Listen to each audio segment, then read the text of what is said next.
I know you watched the debate. I want to get your take on it, especially when we talk about how it impacts investors. What did you hear and see that you think investors should pay especially close attention to?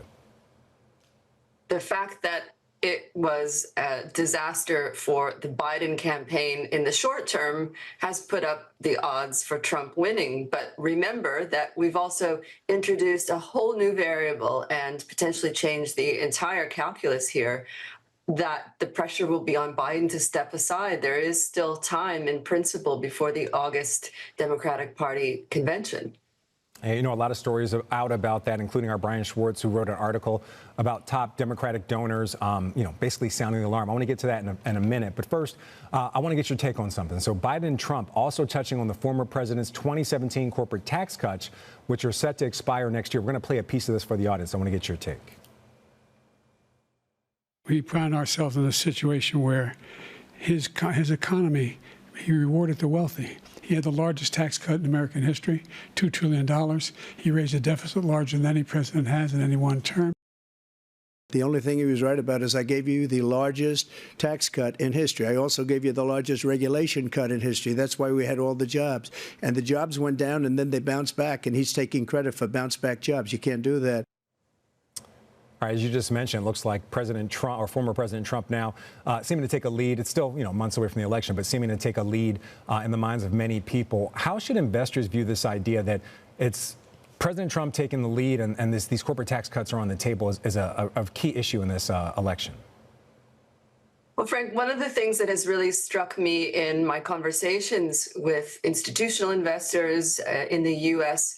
and globally is the extent to which market participants, I think, made up their mind a long time ago that not only was Trump the best candidate for markets, but that he was certain to win. And what I'm suggesting is that Biden's poor performance yesterday, I think, has upended the odds and the dynamics of this race. So for the time being, we didn't learn more about the policy on reducing the U.S. debt.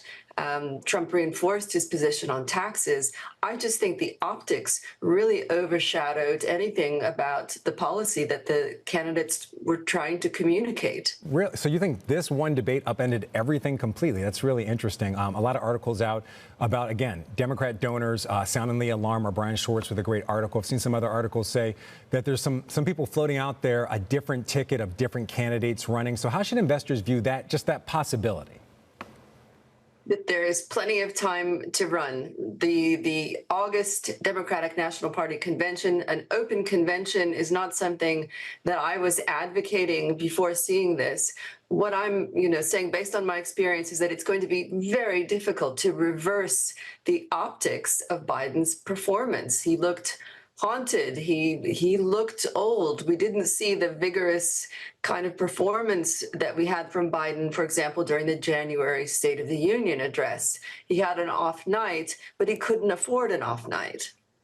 Two of the names I've heard floated out there are Governor Wes Moore and also Governor Gretchen Whitmer from Michigan, Wes Moore from Maryland. Anything that investors should be focused on, just the fact that there are possibilities? That all bets are now off. Yes, we all watched the predicted odds, at least I did, go from 51 for Trump to 62. That's what investors think.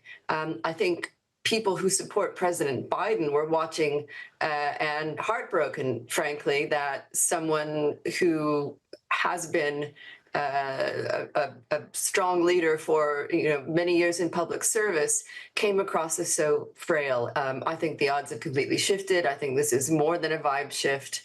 How the path transpires from here is really unclear. Former governor, as you mentioned, is probably the most likely choice. But remember that Biden can't be pushed. He has to come to this decision.